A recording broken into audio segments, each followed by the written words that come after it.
Jā, kolēģi, tātad šie noteikumi atgādināšu visiem, kas ir jau noklausījušies visu iespējamo, kas te ir skanējis. Tātad šie noteikumi skar fiziskās personas, Rīgas domas sēžu apmeklētājus, un apmeklētājiem kopš šodienas tiks liekts veikt sēžu tātad video fiksāciju, audiovizuālu. Bet tas, ko mēs dzirdējām šodien no tribīnes, skaidrojumi nepārliecina, es domāju, nevienu, kas klausījās ļoti rūpīgi un uzmanīgi, jo te sanāk tāda ļoti liela putrošanās. Secinājām, ka pat ja jūs sēžot mājās, veiksiet audio-vizuālo Rīga LV satura fiksāciju un savu mīļāko fragmentu, kurš jums ļoti iepatiktos, kurā uzstājās, piemēram, Lapiņa kungs, jūs izliktu savos sociālos, jūs saskaņā ar tātad šo te zinotāju vārdiem būsiet noziedznieks.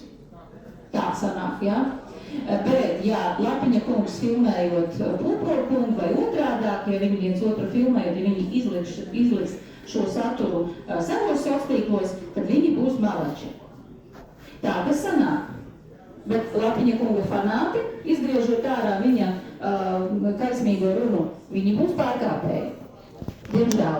Tātad Lapiņa kungam ir lielākas tiesības nekā viņa fanātiem dalīties ar saturu. Tas ir tas, ko jūs šobrīd piedāvājat visiem kolēģiem nobalsot. Lapiņa kungs, jums būs mazāk skatījumu, diemžēl, vēl mazāk nekā līdz šim.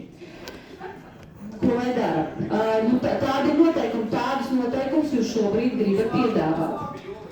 Protams, ka būs labi. Būs labi arī visiem tiem, kas šobrīd mēģina mūs izaicināt uz kaut kādu dueli. Es saprotu, ka tagad riesta laiks ir sācies, visi grib parādīt savas pošās spalvas, taču neceriet uz mūsu platformas rēķina, jūs nevarēsiet pacelties.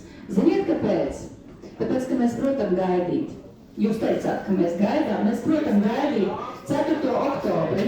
4. oktobri, tad, kad visas šīs spalvas izbalēs, nebūs vairs interesants nevienam, un tad mēs likumā paredzētā kārtībā, kā jau kārtīgi juristi, varēsim panākt to, ka visi tie runātāji, kas šodien te jau bišķiņ tādām bailīgām astiņām šaudās un saņem konsultācijas, kā zaudēt tiesā, tiks saukt pie atbildības, jo, izsacītais vārds no atpakaļ jau viņu nekā nepaņems, viņš jau ir pateikts, lai kā pēc tam necenstos viņu pēc tam notušēt, pateikts ir pateikts, to vairs neko nevar darīt.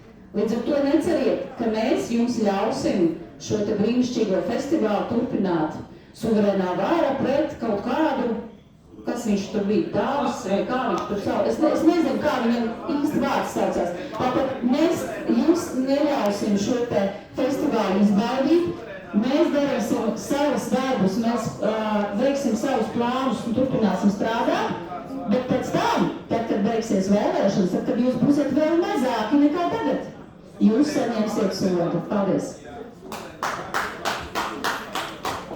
Atceries, oktobrī suverēnā vara.